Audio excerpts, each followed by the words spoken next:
I look at other teams and I see that, who's a top 10 quarterback in the NFL, and you can have these debates. Good franchises with healthy, good quarterbacks don't miss the playoffs. Does not happen.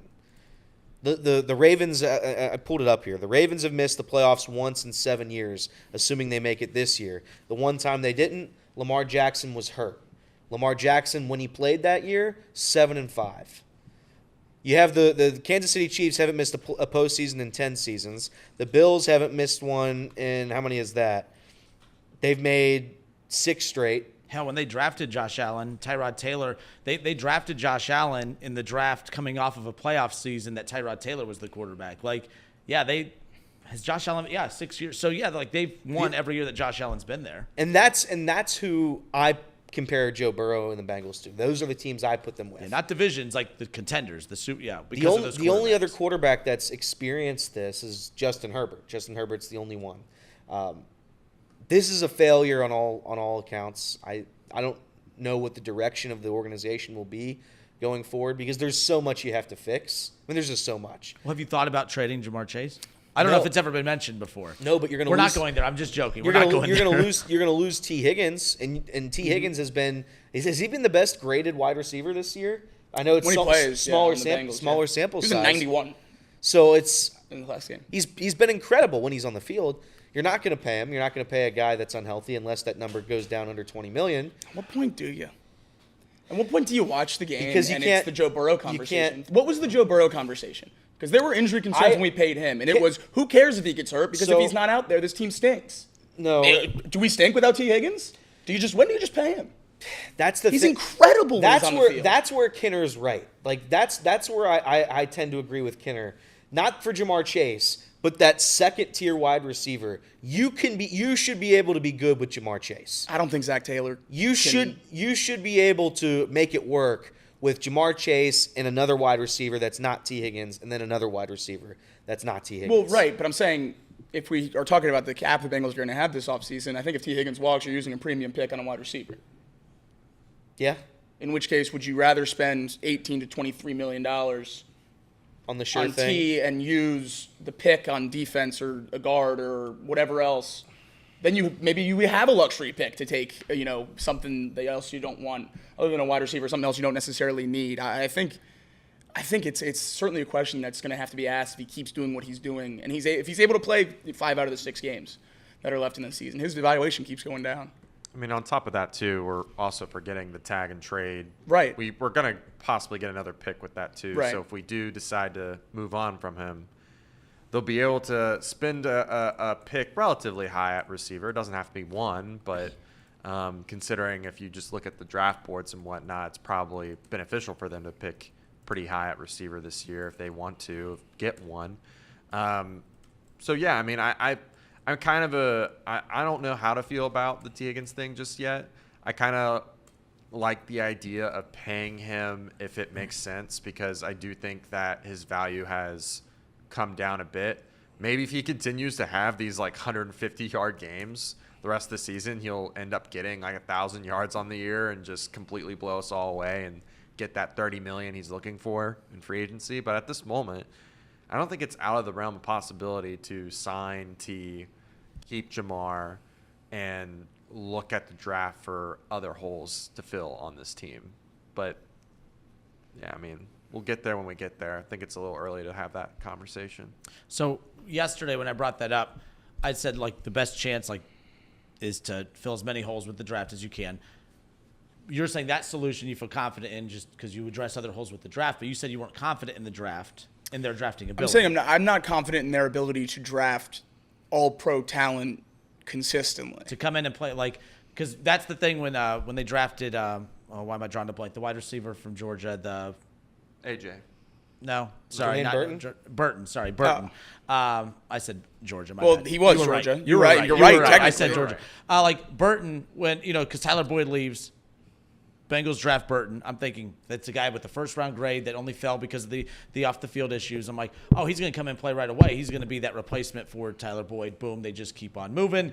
Obviously, he comes in and he's a project, and it's the Bengals weren't in a position that's why I did not like their draft. I remember you and I think at the time, I wasn't even doing this show yet, but I was doing my show in here that day, I think with you and Elliot. And I said, my concern with the draft was every pick is a project. Everything is, Mims, we know how good he can be, but is a project because he hasn't had a lot of starts. And you go to Burton, and then you go to the injury with All. Like, it's like a project. You're taking a risk. It's a big gamble. This team can't take gambles anymore. They have to go get players that they feel the most confident in that can come in and play right away. And is that a shift in thinking or what? Like, I don't know what you do to change that philosophy if you're the Bengals. I think there's multiple shifts in thinking necessary to change how the draft has shaken out for the Bengals over the last few years. I mean, they not only focus on upside and BPA according to boards and all that stuff. They also draft guys that are leaders and captains on their college teams and did community service in high school and stuff like that.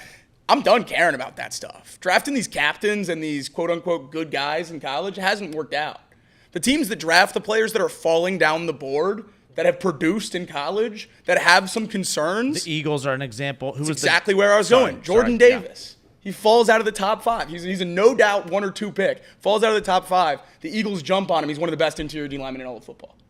Quinyon Mitchell falls down the draft board. The Eagles don't need a corner. They have Darius Slay. They jump on him. They draft him. And then they turn around, they jump on Cooper DeJean because he falls down the draft board. And he's a great player.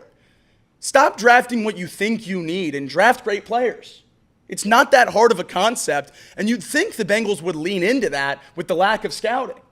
You'd think it'd be easier to just draft the players that are good without a scouting department because you don't know.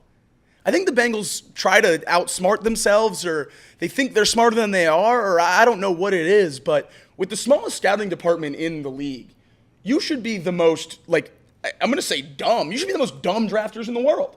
Pull up Mel Kiper's big board and pick the top name on it. Stop trying to be cute and be creative. When players fall that are good, draft them. Don't think you can fix guys that are falling because they have character concerns. Draft the guy that's falling because he played at Toledo and not Alabama. Draft the guy who has great tape. Yeah. Start doing that. That's the philosophy that's going to pick the Bengals because what has that gotten them now? That got them Matt Lee in the 7th round. No one's drafting Matt Lee. He's an undrafted free agent. You draft him in the 7th round because he has great tape at center at Miami. And then we have a guy who's been a great extra offensive lineman in jumbo sets this year and a no doubt Ted Karras replacement at center that a lot of guys want to be starting right now. That's how you do that, is you draft great tape. And the Bengals don't do that over the last few years. That's the biggest change I think they need to make. I think the other thing, too, that we forget to mention is that the only reason why we consider a lot of those guys developmental or projects is because they don't see the field. Myles Murphy has not seen the field this season. Right. And Dax Hill never saw the season his rookie year. Like, we continue to just That's fair. let these guys sit the year they get drafted. I'm done with that. You have to let them play and make those mistakes early on, get adjusted to the NFL lifestyle because year 2, year 3, that's their process now. Myles Murphy Marius Mims, he's currently going through those rookie struggles, but he's getting better and better as the season progresses. So it's just like at some point we have to have a different philosophy.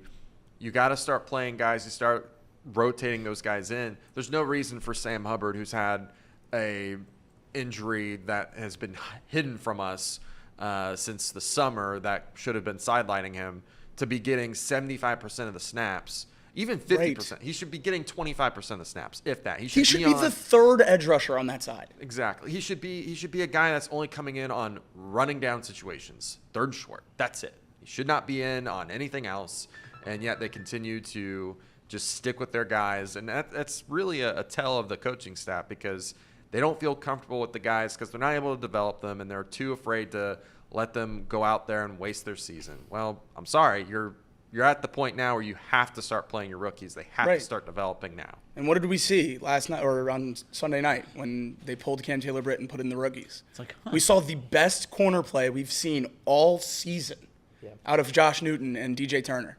The Bengals refuse to play their young guys. We've been banging the table for Jordan Battle on the back end all year. Geno Stone's 85 out of 87 PFF safety grade. It can't be worse. It literally cannot be worse. So give him some run. Yeah. What's the aversion to it? I don't get it. You draft these guys for a reason, then you never play them. Forcing bad veterans, they're not bad veterans, but limited veterans, if you will, Yeah. out there as opposed just because, hey, we're not going to play young players. That doesn't. This isn't Major League Baseball. You don't Right. you don't have to come up through the system, get them out there, let them learn while they're out there. They've been playing against high elite talent, especially if you're taking guys from the Power 5 programs, especially the Georgias, the LSUs, the Alabamas, the Ohio States, and others. They've played against elite talent. They could figure it out when they get out there. But we'll get into more. Last question on that: who makes the final draft decisions for the Bengals? Is it Katie? Is it Zach? Is it who? Is it Tobin? Who's making those final decisions in that draft I think room? it's probably Duke, but he can be overruled, right?